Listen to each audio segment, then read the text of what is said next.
I wanted to again refer back to, I think, one of the key texts that was an awakening for me, which was reading the book by Jacques Maritain, Education at the Crossroads. Now, he wrote that book in the middle of World War II. So, and he wrote it, in fact, he delivered it in the United States. He was a Frenchman, and he admired the American educational system, but he feared the possible totalitarian impulses of taking over education to form people really well in one or another skill for the wrong end, which was what was happening at the time in Europe, in particular in Nazi Germany. And so for me, Maritain's definition of the person, or his understanding of the human person, which I wrote about this in a Real Clear Policy article called Educating the Human Person. And part of what Maritain wants to rescue is the dimension of the human person that is the inner conscience or the soul, right? I think one of the tendencies or perhaps misconceptions about the human person is that because our social roles or our political circumstances or material conditions are so strong, that determines who we are.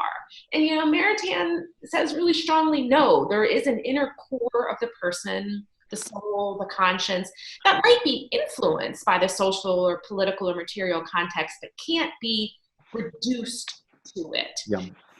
So I think that just, if you could say something about that, because I think the general issue I find around discussions of human nature, maybe it's this nature versus nurture kind of battle, that people want to emphasize nurture and environmental conditions so much that they forget that, from my point of view, speaking as a Catholic, but I think as a viewpoint a lot of other people can affirm, we're endowed with a certain nature by our Creator, and we're free because our Creator created us to become free. Would you agree? Yeah. There is a lot to be said about that. I'll only be able to address part of your points here, and this relates to education. So this is directly on the topic of human nature and education. We human beings, if we believe the biblical story, are made in the very image and likeness of God. We are also made from the very dust of the earth. So we are godlike in one dimension, and we are ashes, and to dust we will return. Remember, man, that thou art dust, and unto dust you shall return. So we're very low and very high at the same time. And we all know from our own experience, the low in us and the high in us. And it's good to be cognizant of that, because it both should keep us humble, recognizing that the line between good and evil, as Solzhenitsyn said, is drawn right between in every human heart. But it also should inspire us and motivate us to be the best we can possibly be, because after all, we're made in the image and likeness of God. So as dust of the earth, we have our limitations. We are flesh and blood. We have emotions as well as reason. We have passion as well as rationality, and passion can mislead us. It's not, in my view, something that's to be eliminated, as you might in a Buddhist philosophy or an extreme Stoic philosophy, but it's important, as Plato taught, for passion to be under the control of reason. When passion is under the control of reason, when we've got our souls ordered correctly, then things will be fine. But when passion gets the whip hand and has control over reason, not only will we do things that are wrong and destructive for ourselves and others, we will then fabricate, we'll come up with rationalizations, we'll instrumentalize reason and use it to cook up rationalizations to, quote, justify, unquote, things that at some level we ourselves even know to be wrong. So what does it mean for the human being to be made in the very image and likeness of God? Well, it can't be that God has 5 fingers on each of 2 hands and hair on his head and a nose. God is an immaterial being. So it can't mean that. So in what sense are we godlike? Well, it's got to be this, Margarita. And here I'm simply drawing on an insight from Thomas Aquinas, which in turn he undoubtedly drew from the broader tradition, the Jewish and Christian tradition that came before him. And that is that what's godlike about us is the possession of freedom and reason. What is what God is able to do is to actually envisage a state of affairs that doesn't exist, recognize the value of bringing that state of affairs into existence, and then acting freely on the basis of his understanding of the rational point, the point of bringing it into existence, bring that state of affairs into existence. God is not pushed around by instinct or impulse. And there's a sense in which we are not too. We're not relegated to that. Now, at the same time, we are animals. We are dust of the earth. We are animals.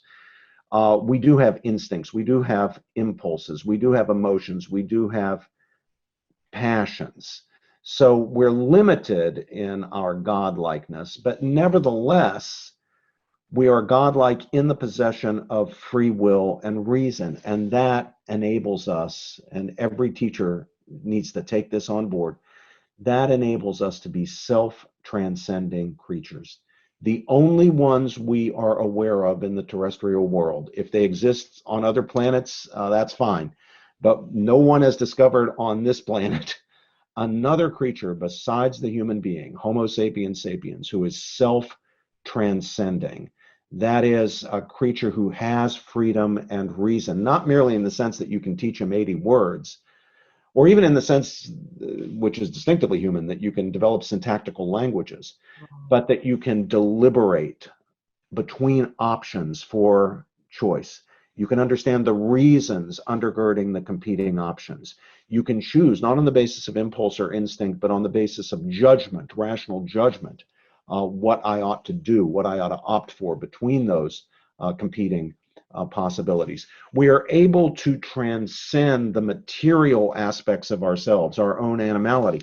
That's not to say that we are not animals. We're not spirits. We're not ghosts in machines. The real us isn't some immaterial ghost living in the body considered as a machine. That sort of dualism, I think, is philosophically untenable, and is certainly contrary to the Jewish and Christian understandings of the human person, Jewish and Christian anthropology. So I'm not denying our animality. What I'm saying is that what's distinctive about us and important about us is that we can transcend that animality because we're not merely material, we're not merely animals. And the evidence for that is our own experience of our own rationality and freedom.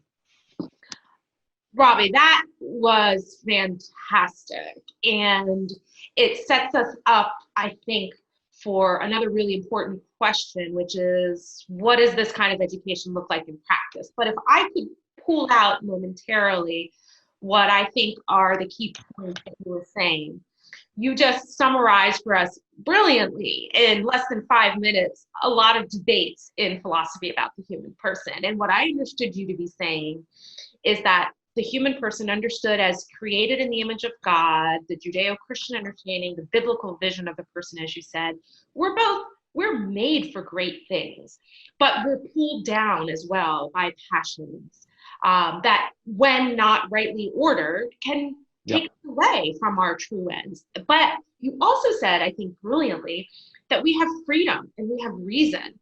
And we are meant to develop those God-given capacities of freedom and reason, to develop them well, to be able to make the right judgments. And therefore, the end result is not that we get rid of our emotions and passions because they're evil. Like, you were very clear in saying, we're animals and that's part of who we are. There's nothing inherently wrong. We're not Gnostics. We don't deny the materiality, the animality of the human person. We have passions, we have desires, but we're not pure spirit either. So the end goal is really to integrate these different aspects of what it means to be human. But ultimately, if I heard you correctly, to integrate our passions, our emotions with our reason, and then ultimately with our freedom to use our God-given human nature towards the proper end and make the right choices that ultimately, in our own experience, confirm that this is the right way to live.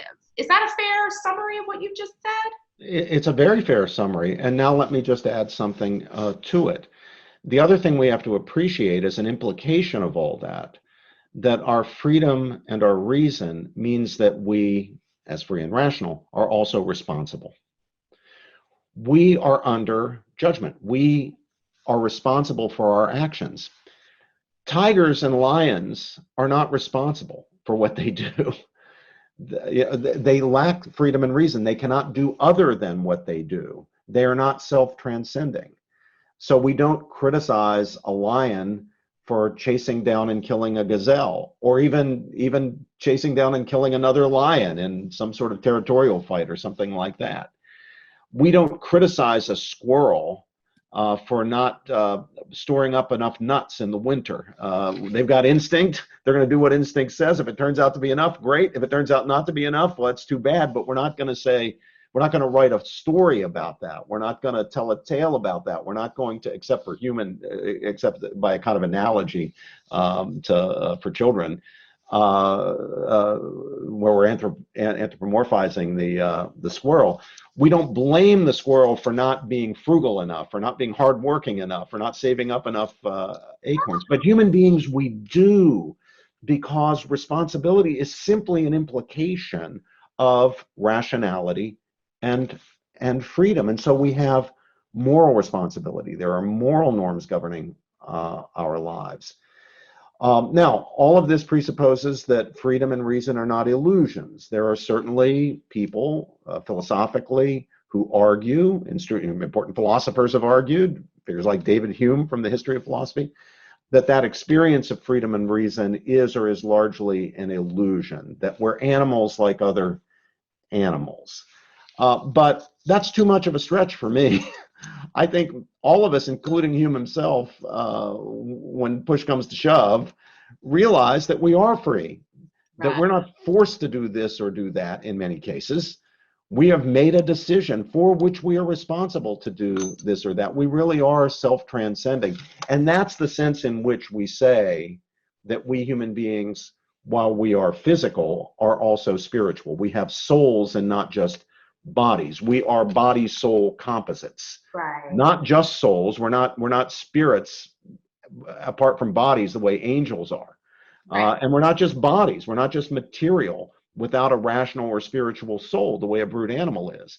We're animals, but we're not brute animals, and that's because we're self-transcending, rational, free, responsible.